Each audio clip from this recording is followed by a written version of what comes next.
Welcome to Freelance Talks podcast. My name is Tomislav Kozacinski, but you can call me Tom. I'm a freelance product designer by day and stand-up comedian by night.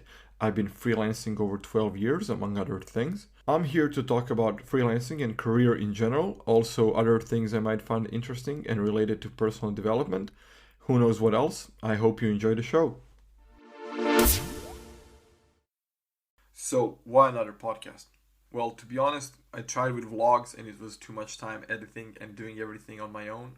And I think podcast will be much simpler. The idea behind this is that I share what I learned in my freelance career, share my experience, and hopefully help some of you in your career path as well. I know that in spite of all of the online resources, people still have a lot of questions, and this is obvious during the Q&A of all my talks. This is when I feel during my presentations I help people the most. And it happens more often than not that Q&A section actually lasts much longer than the presentation itself. And if I don't get kicked off the stage, I could just talk for hours.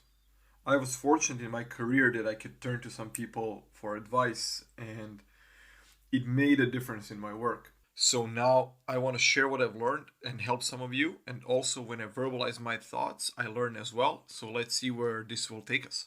First topic that I want to cover is actually the question of how can I determine how much to charge my clients? And this is something that I get a lot on Q&A, especially from people who are just starting out. It's a huge problem, and it's one that I learned this lesson the hard way. I quit my job. I was fortunate enough to be partnering with one of my closest friends who was also a freelancer. He was a developer, I was a designer. So we were this couple of young guys building websites in era before Facebook pages and all that. It was some 10, 12 years ago.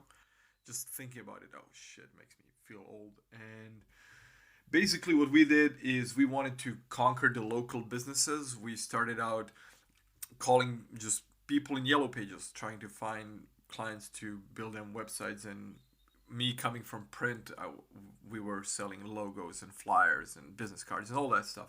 This was around the time of Christmas, and we got this client. It was a local beauty and hair salon.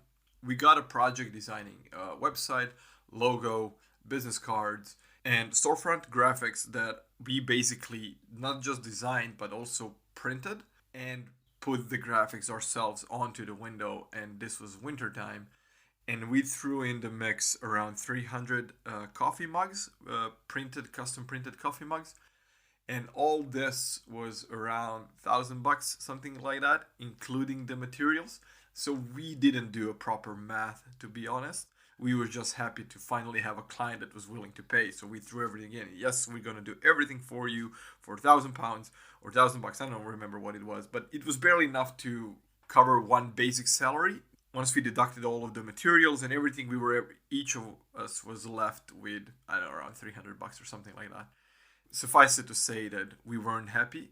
We were feeling kind of, is this really what we want to be doing with our time now that we quit our jobs and deciding to go freelance? And this is what we're going to do.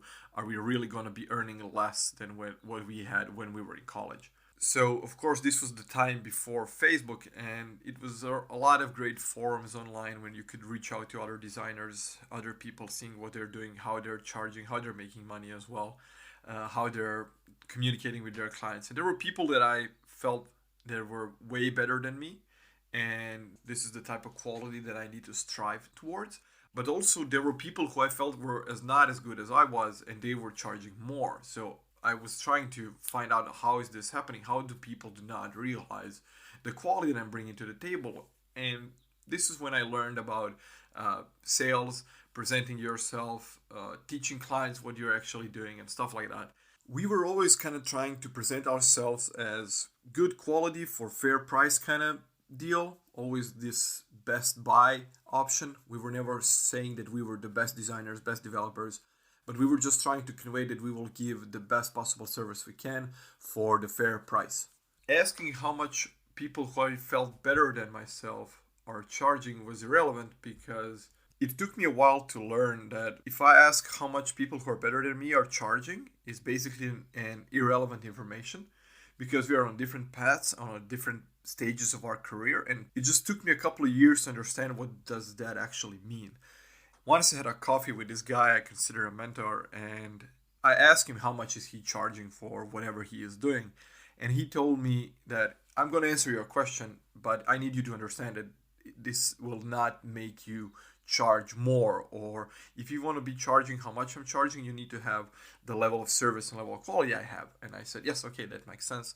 I understand. Just because I know the rates that he's charging for doesn't mean that I can get the same rates, because he was much more experienced, much more longer career than I have. So it all makes sense. And I asked him, okay, I want to be as good as you are. What do I need to do? And he told me that I need to read 1 physical meter of books, like actually take 1 physical meter of books and just read them, and then you will know much more, and then just apply yourself and you will get your experience. And while I was trying to find shortcuts in my career, how can I advance myself quicker and better, and all the while doing this and reading the books and doing the work, time just passed, and then I was there and I was like, okay, now I understand what he was saying. Just to figure out how much you can charge when you're starting out, I read this somewhere online years ago, but it just made sense. You basically take amount of time that you want to be working every day. So let's say it's 8 hours or 10 or 5, doesn't matter. But how much of the billable hours you can work on daily basis, and then figure out how much money you need per month. So let's say if you need 1,000 monies per month and you want to be working for 20 hours a month, then you need to be charging 50 monies per hour, right? So 20 times 50 makes 1,000, depending on how much your living costs are, how much you want to be saving, how much you're going to be spending. All that needs to be taken into account.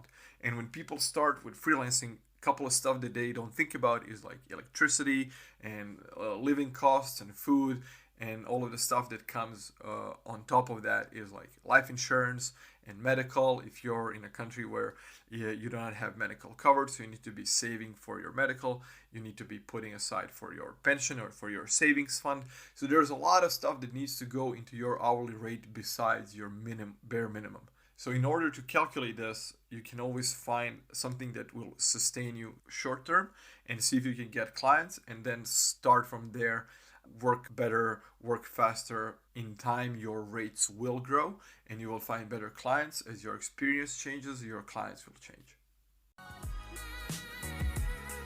Hey, thanks for listening to another episode of Freelance Talks. A couple of quick notes before you go. All the informational links relative to this episode can be found in the show notes.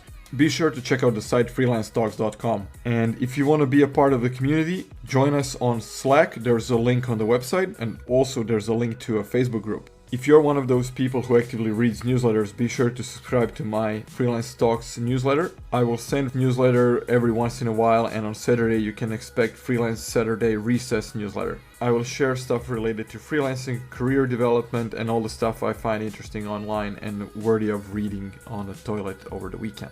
You can find me on all the social networks listed below, and speak soon.